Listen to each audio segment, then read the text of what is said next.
نحمده ونستعينه ونستغفره ونؤمن به ونتوكل عليه ونعوذ بالله من شرور أنفسنا ومن سيئات أعمالنا من يهده الله فلا مضل له ومن يضلله فلا هادي له ونشهد أن لا إله إلا الله وحده لا شريك له أما بعد فأعوذ بالله من الشيطان الرجيم بسم الله الرحمن الرحيم يا أيها الناس اتقوا ربكم الذي خلقكم من نفس واحدة وخلق منها زوجها وبث منهما رجالا كثيرا ونساء واتقوا الله الذي تساءلون به والأرحام إن الله كان عليكم رقيبا وقال في موضع آخر يا أيها الذين آمنوا اتقوا الله حق تقاته ولا تموتن إلا وأنتم مسلمون يا أيها الذين آمنوا اتقوا الله وقولوا قولا سديدا يصلح لكم أعمالكم ويغفر لكم ذنوبكم ومن يطع الله ورسوله فقد فاز فوزا عظيما وقال النبي صلى الله عليه وسلم يا معشر الشباب من استطاع منكم الباء فليتزوج ومن لم يستطع فعليه بالصوم فإنه له وجاء وقال في موضع آخر النكاح من سنتي وقال فمن رغب عن سنتي فليس مني بارك الله لنا ولكم في القرآن العظيم ونفعنا وإياكم بالآيات والذكر الحكيم. الحمدللہ ابھی ہم لوگوں نے خطبہ نکاح سنا ہے اور خطبہ نکاح یہ سنت ہے اور سنت کے ذریعے سے دو غیر محرم کو آپس میں جوڑا جاتا ہے اور یہیں سے اللہ تعالیٰ نے حلت کا سلسلہ شروع فرمایا ہے اور آبادی کو بڑھانے کا سلسلہ شروع فرمایا ہے اور یہ جائز طریقہ ہے.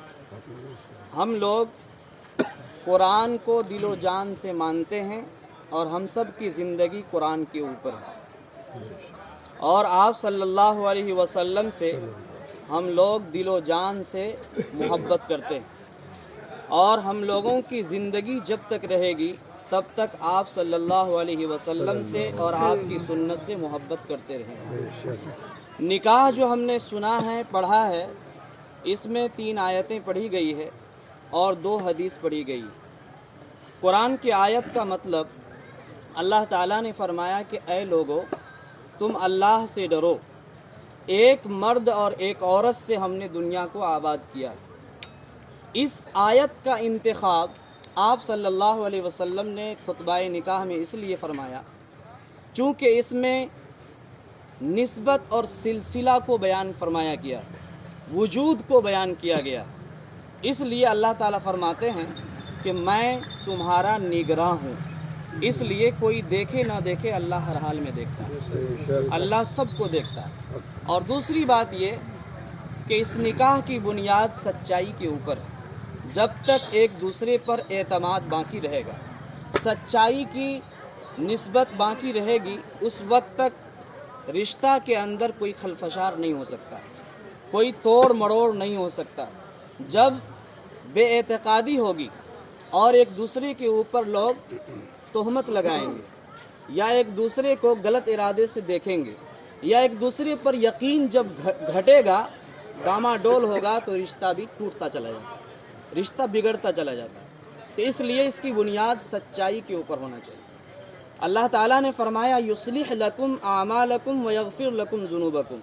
کہ تم اپنے اعمال کی اصلاح کرو، اللہ تمہارے گناہوں کو معاف فرما دے گا. آپ سب کو معلوم ہے کہ نکاح ہونے کے بعد ایک نئی زندگی شروع ہوتی ہے. اس سے پہلے ماں باپ کے گھر میں لڑکی بھی ناز و نعمت میں پلتی ہے اور لڑکا بھی ناز و نعمت میں پلتا ہے. نہ انہیں اپنی زندگی کا احساس ہے نہ انہیں اپنی ذمہ داری کا احساس. احساس کسی کو نہیں ہوتا، لیکن جب نکاح ہوتا ہے تو اس وقت میں دل پر ایک ٹھیس لگتی ہے، ذمہ داری کے احساس کا ایک درد ہوتا ہے. اس وجہ سے لڑکیوں کو آپ دیکھے ہوں گے کہ جب بھی نکاح ہوتی ہے اس کے بعد وہ دھاڑے مار کر رونے لگتی ہے. وہ احساس کی ذمہ داری ہے، اور لڑکے کے اندر بھی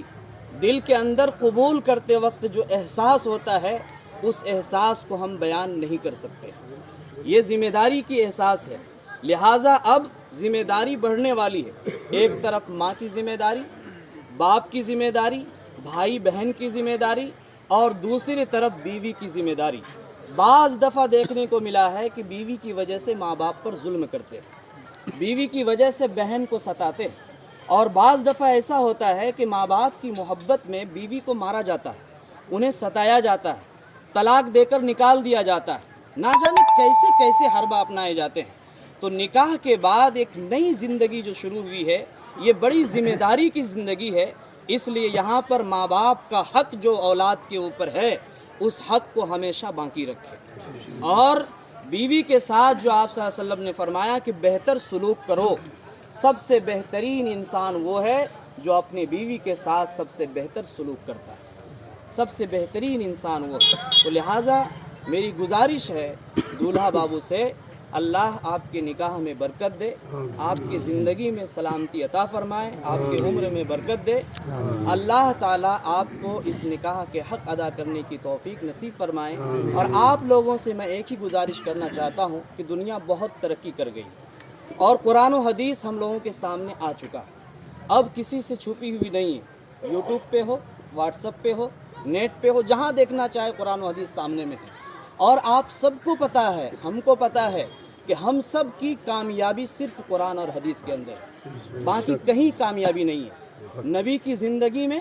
صحابہ کے کیے ہوئے اعمال میں، اور اللہ تعالیٰ نے جو احکام نازل کیے اس میں ہمارے لیے زندگی ہے۔ شادی کا موقع ہو یا ختنہ کا موقع ہو، عقیقہ کا موقع ہو یا کوئی اور فنکشن ہو، ہر حال میں ہمیں سنت کا لحاظ رکھنا ہے، ہر حال میں ہمیں سنت کا لحاظ رکھنا ہے۔ اگر سنت کو ہم فروغ دیں گے اور امت کے فساد کے وقت ایک سنت کو اگر ہم زندہ کریں گے تو اللہ تعالیٰ 100 شہید کا درجہ ہمیں عطا فرمائے گا۔ یہ آپ صلی اللہ علیہ وسلم کا حکم اور آپ کی یہ روایت ہے، اس لیے سنت کو سنت رہنے دیا جائے، سنت میں تجارت نہیں ہونی چاہیے، اور سنت کے اندر ملاوٹ نہیں ہونی چاہیے۔ بہت سارے بیجا چیزوں کا استعمال ہمارے شادی بیاہ میں ہو رہے ہیں۔ عائشہ نام کی لڑکی نے جو ابھی خودکشی کی تھی، ہم سب جانتے ہیں کیوں کی تھی، کس وجہ سے کی تھی۔ آج ہماری امت کی بیٹیاں 20 30 40 سال کی عمر کی ہو گئی ہے، لیکن ان کی شادی نہیں ہو پا رہی ہے، کیونکہ ہم لوگوں نے شادی کو بہت مشکل بنا دیا، شادی کو بہت مشکل بنا دیا۔ جو سب سے آسان تھا، اللہ کے نبی نے فرمایا کہ 2 گواہ ہونا چاہیے، ایک نکاح پڑھانے والا ہونا چاہیے، لڑکا قبول کرے، لڑکی قبول کر لے، نکاح ہو گیا، کہیں کچھ نہیں ہے۔ سب سے آسان نکاح وہ ہے جس میں سب سے کم خرچ ہو، جس میں کم لوگوں کو بلایا جائے، اور اس کے بعد